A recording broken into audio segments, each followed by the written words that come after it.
세계 어딘가 곳곳에서 한국인의 이름이 불리고 한국의 노래가 울려 퍼진다. 이것이 근 몇십 년 전에는 일어날 수 없는 놀라운 일이었다. 불과 몇십 년 전만 해도 상상할 수 없던 기적 같은 광경이었다. 불과 50년 전만 해도 가난했던 나라. 아시아의 변방 조그만 땅덩어리에서 대단한 스타들이 탄생한다. 21세기에 들어 한국의 스타들 손흥민, 김연아, 박지성, 싸이, BTS, 봉준호 등등 기후학자인 제가 한국에 관심을 갖기 시작한 건 최근에 들어서였습니다. 도대체 한국은 어떤 나라이기에 이렇게 굉장한 스타들이 탄생하고 세계의 이목을 끌게 되는 걸까요? 그 한국인의 정신력의 근원은 무엇일까? 이것이 한국에 대한 저의 첫 의문점 이야기의 시작이었습니다.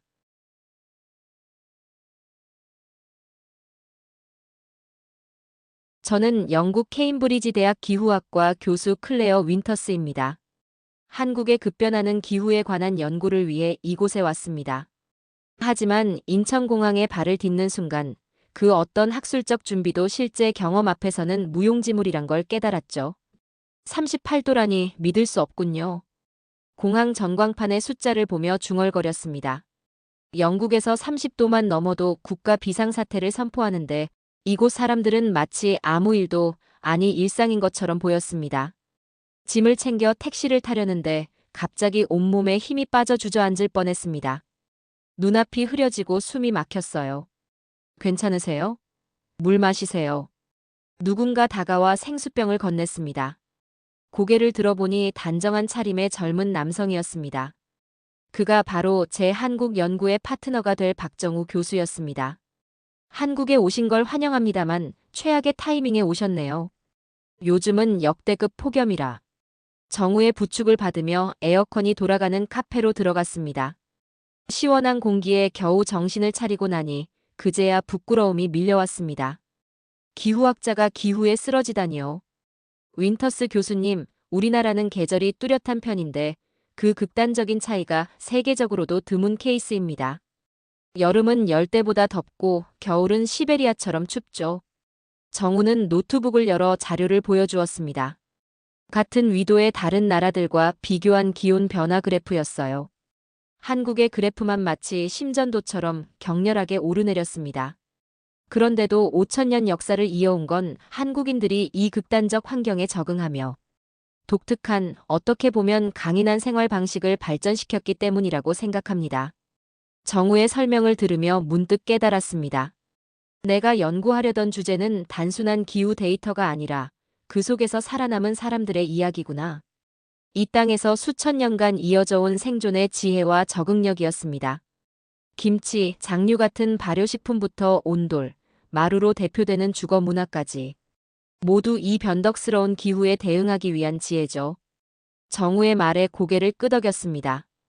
영국에서 기후변화를 연구할 때는 그저 수치와 모델링에만 집중했던 제게 이곳은 살아있는 기후 적응의 역사관 같았습니다. 첫날의 충격적인 환영식을 뒤로하고 저는 이 낯선 하늘 아래 펼쳐질 연구에 가슴이 뛰기 시작했습니다. 절대 걱정하지 마세요. 이제부터 한국의 계절이 어떻게 사람을 단련시키는지 직접 경험하게 될 테니까요. 정우의 말에 웃음이 나왔습니다. 아직 공항을 벗어나지도 못했는데 벌써 첫 번째 교훈을 얻은 셈이었습니다. 한국의 하늘은 사람을 가만두지 않는다는 것. 그리고 그 아래서 한국인들은 결코 포기하지 않았다는 사실을요.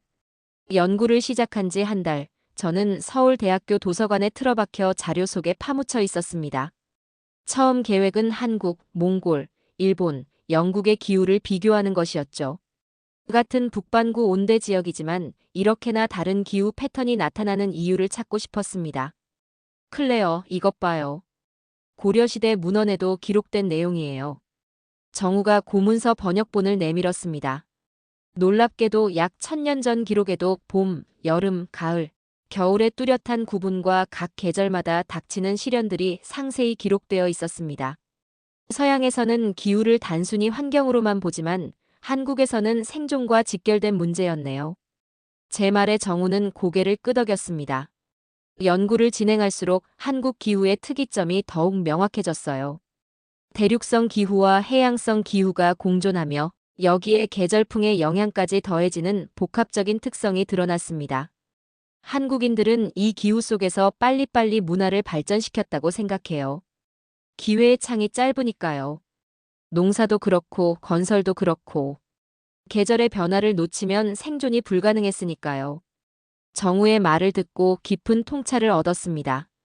한국의 속도감 있는 문화가 단순한 성격이 아니라 자연환경에 대한 적응의 결과라는 사실이 흥미로웠습니다. 자료 분석은 놀라운 결과를 가져왔습니다. 한국은 계절에 따라 평균 기온 차이가 최대 40도에 이를 정도로 극심했습니다. 같은 위도의 영국이 연간 기온 변화가 15도 내외인 것과 비교하면 말이죠. 그리고 이 기온 변화는 불과 몇 주 만에 급격히 일어나기도 했습니다. 클레어, 이것도 보세요. 우리 조상들은 24절기를 만들어 이 변화에 대비했어요. 단순한 달력이 아니라 생존 지침서였죠. 정우가 보여준 자료에는 한국인들이 계절 변화에 대응하는 방식이 상세히 나와 있었습니다. 단오에 쑥을 말려 약재를 준비하고 처서에 가을 옷을 꺼내고 입동 전에 김장을 하는 등의 생활 지혜들. 이는 단순한 풍습이 아니라 생존을 위한 필수 행동 지침이었습니다. 정말 놀랍네요. 한국인들은 자연과의 투쟁에서 살아남기 위해 이렇게 체계적인 시스템을 발전시켰군요. 투쟁이라기보다는 조화라고 봐요. 자연을 이기려 하기보다 그 흐름을 읽고 적응하는 지혜였죠. 정우의 말에 깊이 공감했습니다. 실제로 자료를 분석할수록 한국인들은 자연을 정복하기보다 순응하되 그 안에서 최대한의 생존 전략을 발전시켰다는 점이 명확해졌습니다. 연구실을 나오는 길, 거리에는 초여름 비가 내리고 있었습니다. 어제까지만 해도 맑고 건조했는데 오늘은 마치 다른 나라에 온 것 같은 기분이었습니다. 우산을 꺼내며 문득 생각했습니다. 한국인들은 늘 이런 변덕스러운 하늘과 함께 살아왔구나. 그리고 그 속에서 특유의 유연함과 적응력을 키워온 것이겠죠. 클레어, 내일은 농촌으로 현장 조사 가볼까요? 책으로만 보기엔 아쉽잖아요. 정우의 제안에 흔쾌히 고개를 끄덕였습니다. 이제 자료를 넘어 실제 삶의 현장에서 한국의 기후와 사람들의 이야기를 들을 시간이었습니다. 경기도 양평의 작은 마을에 도착했을 때 우리를 맞아준 건 푸른 산과 반짝이는 강물이었습니다. 그리고 80대 김순자 할머니의 따스한 미소였죠. 김 할머니는 이 마을에서 평생을 사신 분으로 한국 현대사에 살아있는 증인이었습니다. 아이고, 머나먼 데서 왔는데 뭐 볼 게 있다고 왔소. 우리는 그저 먹고 살려고 발버둥 친 것뿐인데. 할머니의 투박한 말씀 속에서 겸손함이 느껴졌습니다. 하지만 그 발버둥의 역사야말로 제가 연구하려는 핵심이었죠. 정우의 통역으로 할머니의 이야기를 들었습니다. 625 전쟁 이후에는 먹을 게 없어서 산에서 도토리, 칡뿌리 캐다 먹었어요. 그때는 날씨가 지금보다 더 극심했어요. 겨울에는 영하 30도까지 내려가서 한강이 꽁꽁 얼었고 여름에는 장마로 마을이 잠기기도 했죠. 할머니의 이야기는 기후가 사람의 삶에 어떤 영향을 미치는지 생생하게 보여주었습니다. 특히 한국 전쟁 직후 극심한 기근과 혹독한 기후가 겹쳤던 시기의 생존 이야기는 충격적이었습니다. 그런데도 어떻게 버텨내셨어요? 제가 묻자 할머니는 잠시 생각에 잠기셨습니다. 사람은 원래 살아남게 되어 있는 거요. 특히 우리 한국 사람들은 고난에 익숙해. 가물면 가뭄 대비, 비가 많이 오면 홍수 대비 항상 준비하며 살았소. 정우가 보충 설명을 해주었습니다. 실제로 한국 역사에는 을병대기근, 경신대기근 같은 대규모 기후 재앙이 기록되어 있어요. 그때마다 인구의 10에서 30%가 사망했다고 추정되지만 민족은 생존했죠. 그날 저녁 할머니가 내어주신 김치와 된장찌개를 먹으며 깊은 생각에 잠겼습니다. 이 음식들은 단순한 먹거리가 아니라 기후에 적응하기 위한 생존 전략의 결과물이었습니다. 소금에 절여 오래 보관할 수 있는 김치, 단백질이 풍부한 콩으로 만든 발효식품들. 모두 극한 계절을 견디기 위한 지혜였습니다. 다음 날 우리는 지역 도서관에서 조선시대 기록을 살펴보았습니다. 영조와 정조시대의 기록은 놀라웠습니다. 가뭄이 들자 왕이 직접 제사를 지내고 백성들을 구제하기 위한 정책을 펼쳤다는 내용이었습니다. 정조는 진율청을 설치해 기근 대책을 체계화했고 환곡제를 개혁해 민생을 구했어요. 기후 재앙 속에서도 살아남을 수 있었던 건 이런 리더십과 시스템 덕분이었죠. 정우의 설명에 고개를 끄덕였습니다. 제가 연구한 다른 나라들과 달리 한국은 기후 위기에 대응하는 국가적 시스템을 일찍부터 발전시켜왔더군요. 그것이 대기근 속에서도 민족이 생존할 수 있었던 이유 중 하나였습니다. 그런데 더 놀라운 건 이런 역경 속에서도 문화와 예술이 꽃피웠다는 거예요. 정우가 보여준 조선시대 문화재들은 정말 경이로웠습니다. 혹독한 겨울과 무더운 여름, 기근과 전염병 속에서도 사람들은 아름다움을 만들고 시를 짓고 그림을 그렸습니다. 이것이야말로 진정한 생명력이었습니다. 클레어, 이런 역사적 경험이 한국인의 정신을 형성했다고 생각해요. 빠른 적응력, 위기 속 창의성, 끈질긴 생존 의지. 모두 이 땅의 하늘이 만들어낸 특성이죠. 정우의 말에 깊이 공감했습니다. 기후가 단순히 자연현상이 아니라 민족의 정체성을 형성하는 중요한 요소라는 것을 분명히 깨달았습니다. 한국인들의 회복 탄력성과 적응력은 이 변덕스러운 하늘 아래에서 수천 년간 단련된 결과물이었습니다. 서울 역사박물관에서 오래된 사진들을 살펴보고 있었습니다. 1960년대 한강이 완전히 얼어 사람들이 그 위를 걸어다니는 모습이 담긴 흑백 사진이었습니다. 지금은 상상할 수 없는 광경이죠. 놀랍네요. 불과 60년 전만 해도 한강이 이렇게 얼었군요. 정우는 고개를 끄덕였습니다. 1980년대까지도 한강 결빙은 흔한 일이었어요. 하지만 지금은 기후변화로 거의 볼 수 없는 광경이 되었죠. 우리는 한국기상청의 100년 기온 데이터를 분석했습니다. 그래프는 명확했습니다. 1920년대부터 2020년대까지 한국의 평균 기온은 약 1.8도 상승했습니다. 특히 겨울철 온도 상승이 두드러졌죠. 그러나 여름 최고 기온도 점점 높아지며 계절의 극단성은 여전했습니다. 한국은 전 세계 평균보다 기후변화의 영향을 더 크게 받고 있어요. 그런데도 문화적, 경제적 성장은 멈추지 않았죠. 정우의 설명대로 한국은 극심한 기온 변화와 기후 위기 속에서도 놀라운 문화적 번영을 이루어냈습니다. 자료를 통해 1950년대 전쟁 직후의 폐허에서 시작해 2020년대 세계적인 문화 강국으로 성장하기까지의 과정을 추적했습니다. 기후가 문화에 미치는 영향을 연구하기 시작했는데 흥미로운 패턴이 보여요.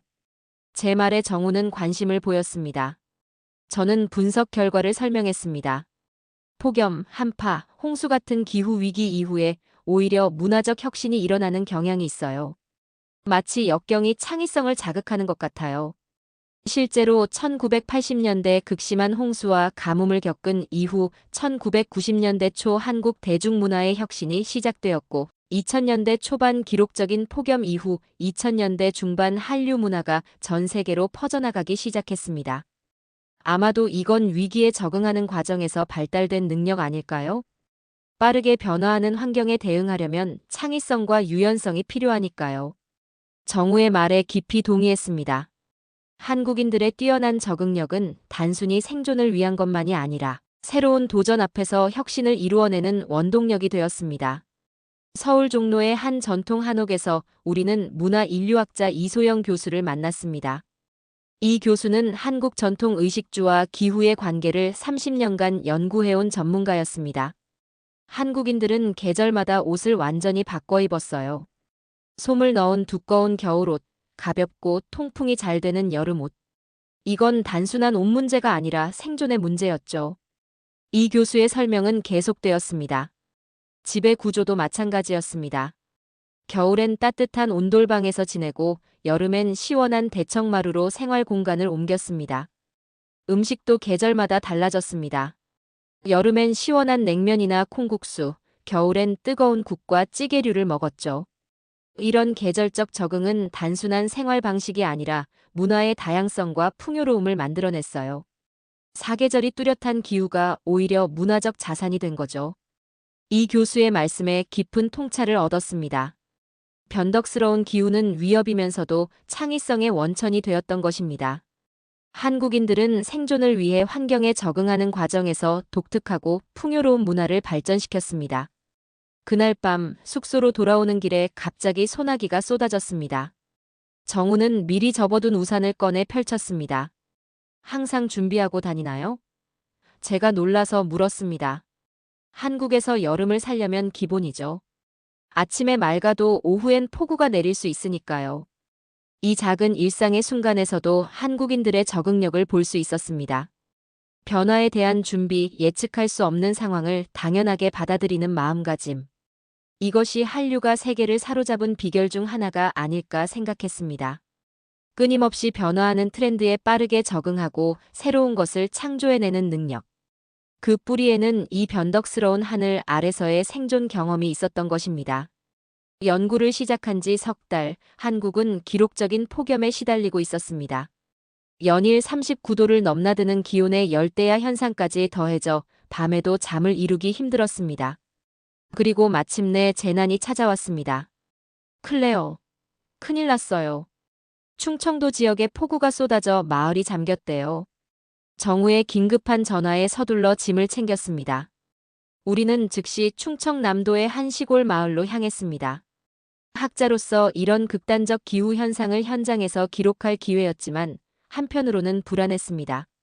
사람들은 괜찮을까? 현장에 도착하자 믿기 힘든 광경이 펼쳐졌습니다. 마을 전체가 물에 잠겨 있었고 주민들은 보트와 튜브를 이용해 이동하고 있었습니다.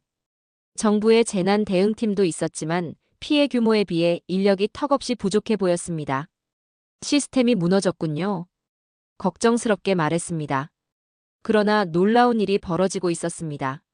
마을 주민들이 자발적으로 조직을 만들어 대응하고 있었습니다.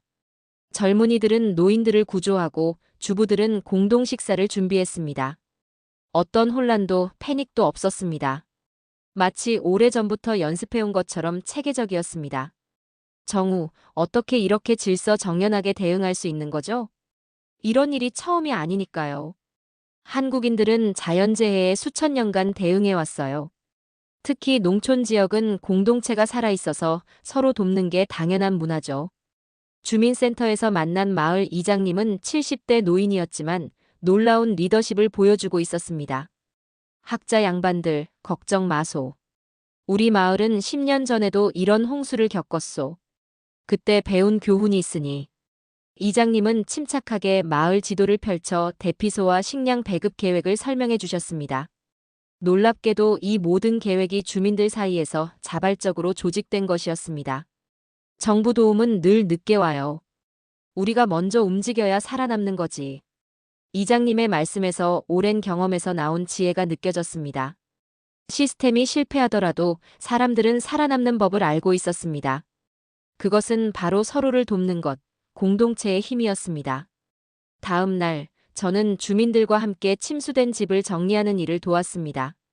미끄러운 진흙 속에서 가재도구를 꺼내고 바닥에 물을 퍼내는 일은 고된 노동이었습니다. 하지만 주민들의 얼굴에는 비관적인 표정이 없었습니다. 내년엔 더 높은 곳에 집을 지어야겠네. 다행히 사람은 다 무사하니 감사한 일이지. 그들의 말에서 놀라운 회복 탄력성을 느꼈습니다. 재난을 겪고도 미래를 향해 나아가는 힘이 있었습니다. 정우와 저는 열흘 동안 그 마을에 머물렀습니다. 그 기간 동안 저는 단순한 관찰자가 아니라 공동체의 일원이 되어 함께 일했습니다. 그 과정에서 깨달은 것은 한국인들의 위기 대응 능력이 단순한 생존 본능이 아니라 깊은 문화적 뿌리를 가진 공동체 정신이라는 점이었습니다. 자연은 항상 인간보다 강합니다. 하지만 사람들이 함께하면 어떤 재난도 이겨낼 수 있어요. 마을을 떠나는 날, 이장님이 해주신 말씀이었습니다. 그 말에는 수천 년간 자연과 싸우며 살아온 민족의 지혜가 담겨 있었습니다. 시스템과 기술이 실패해도 결국 사람의 힘으로 위기를 극복한다는 깊은 통찰이었죠. 지진과 태풍에 대한 데이터를 비교해보니 흥미로운 패턴이 보여요. 서울대학교 연구실로 돌아온 후 저는 동아시아 지역의 자연재해 데이터를 심층 분석했습니다. 결과는 놀라웠습니다. 한국은 같은 지역의 일본, 대만, 필리핀에 비해 대형 지진과 강력한 태풍의 직접적인 피해가 현저히 적었습니다. 한반도는 지질학적으로 상대적 안전지대인 셈이군요. 일본은 4개의 지각판이 만나는 지점에 있어 지진이 빈번하지만 한국은 유라시아판 깊숙한 곳에 위치해 있으니까요. 정우의 설명에 고개를 끄덕였습니다. 지도를 펼쳐보니 더욱 분명해졌습니다. 한반도는 마치 태풍의 길목에서 살짝 비켜난 위치에 있었고 지진대와도 거리가 있었습니다. 그러나 모든 위험에서 자유로운 것은 아니었습니다. 하지만 한국은 다른 형태의 자연재해, 특히 계절성 홍수와 가뭄에 취약하죠. 또 근래에는 황사와 미세먼지 같은 새로운 위협도 있고요. 새로운 가설이 떠올랐습니다. 한국인들이 발전시킨 강인함은 갑작스러운 재앙에 대한 대응이 아니라 느리지만 지속적인 기후적 도전에 대한 적응의 결과였을 수 있습니다. 지진처럼 한 번에 모든 것을 파괴하는 재난이 아니라 계절마다 반복되는 시련에 맞서는 과정에서 형성된 특성이었습니다. 정우, 우리가 연구한 자료를 종합해보면 한국은 동아시아에서 일종의 자연재해, 방패 역할을 하고 있다고 볼 수 있을까요? 정우는 잠시 생각하더니 흥미롭다는 표정을 지었습니다. 그럴 수도 있겠네요. 일본의 지진과 태풍 에너지가 한반도에 도달할 때는 많이 약화되니까요. 작지만 중요한 지리적 위치인 셈이죠. 그날 저녁 서울 남산에 올라 도시 전경을 바라보며 생각에 잠겼습니다. 한국은 면적으로는 작은 나라지만 기후적 도전에 맞서 놀라운 생존력을 보여준 강한 나라였습니다. 그리고 그 강인함은 극적인 자연재해의 순간보다는 계절마다 반복되는 작은 도전들을 이겨내는 과정에서 형성되었습니다. 영국에서는 상상하기 힘든 일이에요. 이렇게 작은 나라가 끊임없는 기후변화와 주변국의 위협 속에서 5천년이나 문화적 정체성을 유지하다니요. 제 말에 정우는 자부심 가득한 표정으로 답했습니다. 그게 바로 우리가 자랑스러워하는 점이에요. 크기가 아니라 끈기죠. 다음 날, 우리는 국제적인 기후학자 회의에 참석했습니다. 세계 각국의 전문가들이 모인 자리에서 저는 한국의 기후 적응 사례를 발표했습니다. 특히 강조한 것은 한국인들이 기후 위기 속에서도 경제 발전과 문화적 번영을 이룬 특별한 회복 탄력성이었습니다. 한국은 세계에서 유일하게 원조를 받던 나라에서 원조를 주는 나라로 변한 사례입니다. 그리고 이런 발전은 기후적으로 가장 불안정한 시기에 이루어졌습니다. 이것은 단순한 경제적 성공 스토리가 아니라 자연환경과의 끊임없는 투쟁 속에서 이루어낸 인간 정신의 승리입니다. 발표 후 많은 학자들이 관심을 보였습니다. 특히 기후변화로 위협받는 작은 섬나라들의 대표들은 한국의 사례가 자신들에게 희망이 된다며 더 많은 정보를 요청했습니다. 그날 밤 정우와 함께 연구실 창가에 앉아 서울의 밤하늘을 바라보았습니다. 수많은 빌딩들 사이로 흐르는 한강은 이 도시의 오랜 생명줄이자 때로는 위협이었던 존재였습니다. 마치 한국의 역사처럼요. 클레어, 우리 연구가 세계에 도움이 될 수 있을까요? 작은 나라들에게 희망을 줄 수 있을까요? 정우의 질문에 확신을 갖고 대답했습니다. 물론이죠. 한국의 이야기는 단순한 성공 사례가 아니라 인간이 자연과의 관계에서 어떻게 지혜를 발휘할 수 있는지 보여주는 소중한 교훈이니까요. 연구 기간이 7개월째 접어들면서 저는 한국의 기후 변화를 직접 몸으로 체험하고 있었습니다. 무더운 여름이 지나고 선선한 가을이 왔다가 이제는 매서운 겨울이 코앞까지 다가와 있었습니다. 한국의 현대적 환경 문제는 과거와는 다른 양상을 보이고 있어요. 정우와 함께 국립환경과학원을 방문했을 때 김태연 연구원은 최근 데이터를 보여주며 설명했습니다. 산불의 빈도와 규모가 증가하고 가뭄 기간은 길어지고 미세먼지는 심각한 건강 위협이 되고 있었습니다. 특히 열대야 현상은 10년 전에 비해 2배 이상 발생 일수가 증가했습니다. 기후변화로 인해 과거의 경험만으로는 대응하기 어려운 새로운 도전들이 생겨나고 있습니다. 태연의 말은 분명한 경고였습니다. 수천 년간 형성된 한국인의 적응력도 빠르게 진행되는 기후변화 앞에서는 시험대에 오른 상황이었습니다. 그날 오후 우리는 경기도의 한 마을을 방문했습니다. 이곳은 새로운 형태의 공동체 대응을 시도하고 있었습니다. 주민들이 자체적으로 기후변화 대응위원회를 구성해 마을의 지속 가능성을 높이는 프로젝트를 진행 중이었습니다. 우리는 조상들의 지혜와 현대 기술을 결합하고 있어요.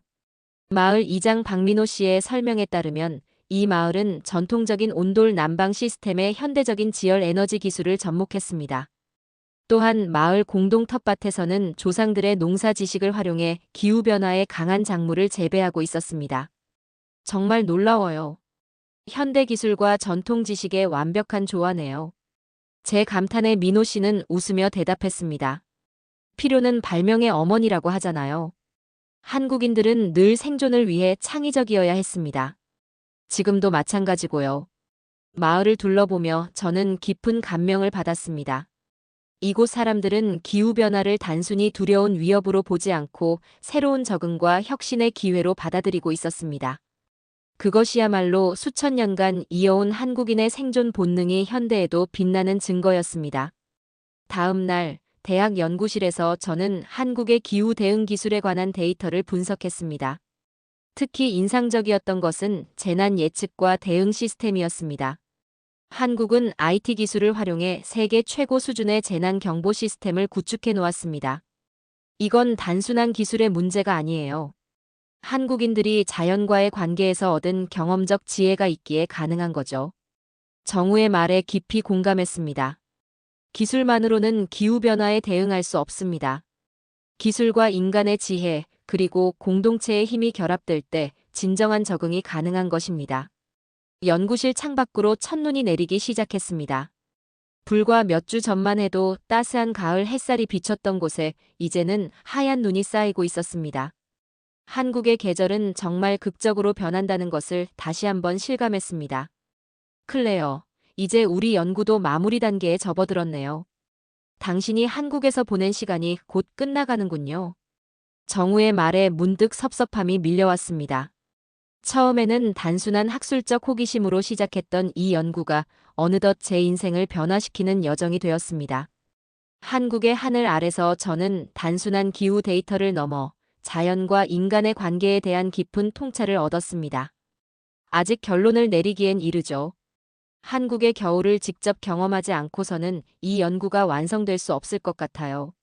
제 말에 정우는 기쁜 표정을 지었습니다. 그리고 그날 밤, 우리는 첫눈이 내리는 서울의 거리를 걸으며 연구의 마지막 장을 구상했습니다.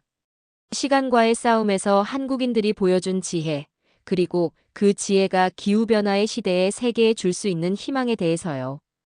영국으로 돌아갈 비행기 티켓을 취소했습니다. 처음 계획했던 1년의 연구 기간이 끝나가고 있었지만 저는 한국에 더 머물기로 결정했습니다. 아니, 정확히 말하면 이곳에 정착하기로 했습니다. 정말 놀라운 결정이네요.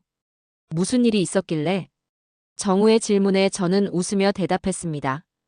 이 연구가 끝나서는 안 될 것 같아요. 한국의 기후와 사람들의 이야기는 한 권의 책으로 정리될 수 있는 게 아니니까요. 실은 더 깊은 이유가 있었습니다. 저는 이 나라의 하늘 아래서 단순한 학문적 지식을 넘어선 무언가를 발견했습니다. 그것은 공동체의 힘, 역경 속에서도 희망을 잃지 않는 정신, 그리고 자연과 조화롭게 살아가는 지혜였습니다. 케임브리지 대학에는 온라인으로 강의할 수 있도록 협의했고 서울대학교에서는 객원 교수 자리를 제안받았습니다. 이제 저는 두 문화 사이에서, 두 하늘 아래에서 살아가게 될 것입니다. 이제 우리의 연구 결과를 세계와 공유할 시간이네요. 정우와 함께 마지막 논문을 작성하면서 저는 이 1년간의 여정을 되돌아보았습니다. 처음 인천공항에서 쓰러질 뻔했던 그 더운 여름날부터 홍수로 잠긴 마을에서 보낸 열흘, 첫눈이 내리던 날의 설렘까지. 모든 순간이 저에게 소중한 가르침을 주었습니다. 우리 논문의 결론은 뭐라고 생각하세요, 클레어? 정우의 질문에 잠시 생각에 잠겼습니다. 그리고 천천히 대답했습니다. 한국인들의 생존 전략은 단순히 자연에 맞서 싸우는 것이 아니라 자연과의 지혜로운 공존을 추구하는 것이었습니다. 극단적인 기후 속에서 그들은 자연을 정복하려 하기보다 그 리듬에 맞춰 살아가는 법을 배웠죠.